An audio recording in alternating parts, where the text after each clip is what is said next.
When were you last there at all? I've never been. You've never been? Well, am I not allowed to talk about it now? Have you been there? Right, that's a good point. You haven't been? By the way, very recently, you may have seen clips from the podcast of Joe Rogan in which he hosted a debate of the Zionist puppet Douglas Murray and comedian Dave Smith. This podcast was quoted in so many news articles and in so many discussions that it's actually unusual. Assalamu alaikum guys, and welcome to another episode of Smile to Jannah. Indeed, this was such a car crash for Douglas Murray that he had to do damage control afterwards. He wrote an article in the New York Post, he did a follow-up on Bill Maher, and still it wasn't enough to protect him from the avalanche of comments that were absolutely hammering him. So in this interview, Douglas Murray brought no facts. He did not challenge the arguments that this comedian brought. In fact, he's not just any comedian, he's a comedian with Jewish ancestry. So he can't be labelled as an anti-Semite when he talks about this, which again is a major obstacle out of the way, because this is something that is flung on the faces of anyone who critiques Israel, not even Judaism, Israel. The fact that they've gaslit us into thinking that criticizing a country is akin to criticizing a faith is beyond me. But Douglas Murray is a posh English mug who people could see was just being pretentious, condescending and patronizing, frankly. And the two main arguments that he brought forward was, number one, experts. You gotta be an expert to talk about Israel and Palestine. I'm still slightly bemused about this move from I'm an expert on this and I have views to I'm a comedian. I've never claimed to be an expert on anything. This is the problem, Joe. I mean, if somebody wait a minute, says you have to claim to be an expert on something to have an opinion on something? No, you don't have to be. You don't have to be. But so what's this is the like, issue? I'm not a historian, but I'm pumping out history. And number two, it was you have to have at least gone there to talk about it. When were you last there at all? I've never been. You've never been? Well, am I not allowed to talk about it now? I think it's a non-argument. But if you're an expert... Well, you have to go and touch the ground to No, be I able think to you talk have to about see... I think it's a good idea to see stuff, particularly if you okay. spend a career talking about something. Yes.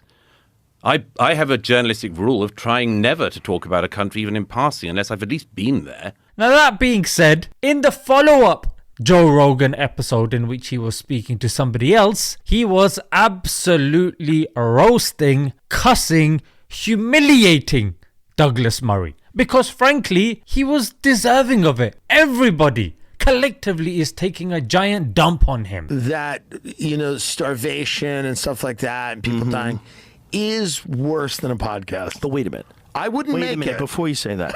Have you been there? Right, that's a good point. You haven't been? By the way, how is If you are emphasizing 45 minutes on an argument, that doesn't even apply to you. Rest assured, people are going to pull you up on that hypocrisy. So in the first one, he's saying, experts, like comedians shouldn't be talking about such issues. I'm sorry, you went to Oxford and studied English literature. You should be talking about Macbeth and Oscar Wilde. Why the flip are you talking about this genocide? You have no qualifications to back it up, mate. And secondly, when you went to pleasure Bill Maher, did you tell him, being a comedian and a TV host, he shouldn't be talking about this day and night? Of course you didn't. And secondly, he said, you have to have gone there to talk about it. I'm sorry, Douglas Murray talks about North Korea and Iran all of the time. Has he been to either of these countries? I think not. And it does raise eyebrows that as soon as Douglas Murray gets battered and his backside handed to him, the two doors that open up straight away, might I add, are New York Post and Bill Maher. I don't think the intelligent folks watching know that there is a bit of a revolving door between them and Israel, so it seems. And the irony is that he claims to have gone there. But gone there with who? Yes, gone there with the entourage of Israeli IDF. And to places that they are taking over and places that they are being accused of settling in, of illegally occupying. Oh yes, that really does sound like a fact-finding tour. No, it's a propaganda tour, mate. Any guy with a couple of brain cells, you don't even need more than a couple, can see this guy is an absolute tool. He went to Oxford, and this is the level of argumentation that he's coming up with, that people objectively are seeing that this comedian is handing his backside to him on a plate. And he's having to go and write crappy articles in which he's calling Ian Carroll a comedian. People on X know that Ian Carroll went viral for challenging certain notions when it comes to Israel and the likes. The guy is not a comedian. In fact, Douglas Murray is more of a comedian than he is. And the irony is, when he goes, experts should be talking about this. Experts have, like the ICJ, the ICC, Amnesty International, United Nations, Francesca Albanese, and the likes. But what do you say about these experts? Yeah, I don't agree with them, mate.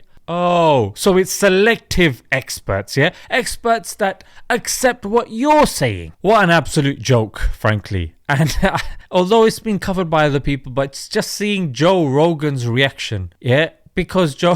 Have you been there? Right, that's a good point. Have you even... You haven't been? By the way... I mean, it's nice to see that this guy has got his head screwed on properly. With regards to what's going on, you cannot simply be sitting on the fence. If someone is, it's just... something's not right. Something's gone wrong. Some wiring has gone wrong up there, mate, yeah? Let's leave it there, guys. Until next time, Assalamu alaikum.